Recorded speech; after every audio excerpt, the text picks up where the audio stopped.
how adaptable is Pure to Agile, hybrid, or Waterfall environments?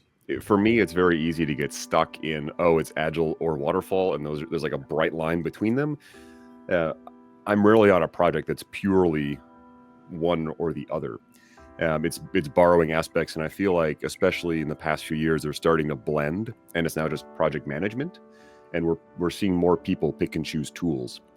And so for me, it's less about, the pure course applies to one or the other. There are pieces from each of these. AI, for example, I could talk to it about, help me with this change management process in my Waterfall project. Or I could talk to it about, I have this challenging team member who doesn't come to retrospectives, help me brainstorm ways to get them involved.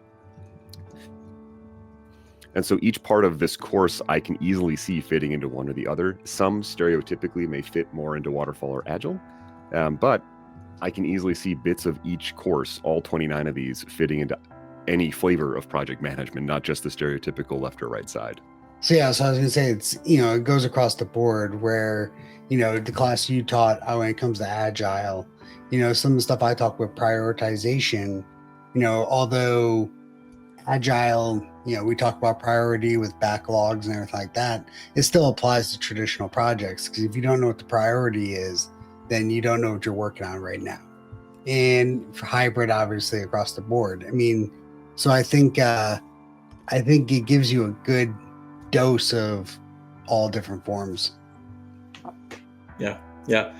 Really interesting what Rob said, because I think you're absolutely spot on, Rob. It's very rare now that you'll get a sort of traditional Waterfall project or a fully Agile project. Typically, you'll see something that picks from both, depending on the job that you've got in front of you.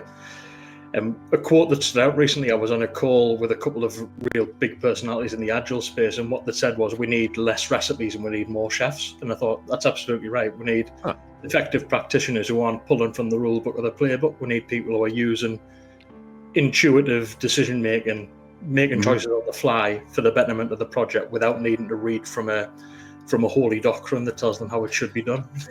I was talking to someone about like certifications in the IT space the other day about this, and how applicants will come and they'll be, certified and fill in the blank, but they won't have that practical hands-on. And I think of, like, in Harry Potter, for those of you who've read it, there's a character who gets a book about making potions, and it's all notated by someone else.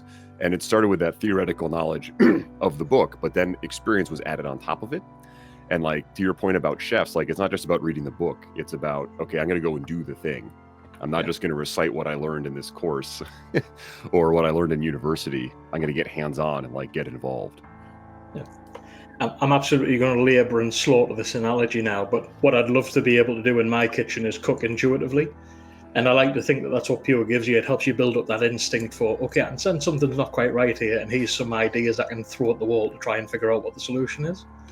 And building up that sort of instinctual nature of, this is going well, this isn't going well, and this is what I can do about it, I think is where it really shines. I'll have to steal that idea, Dave, of cooking intuitively or just knowing how to adjust something, because I can do that in some areas, but definitely not in the kitchen. No, me neither. I'm very much a chef I'm very much a recipe follower in the kitchen. I'm a chef.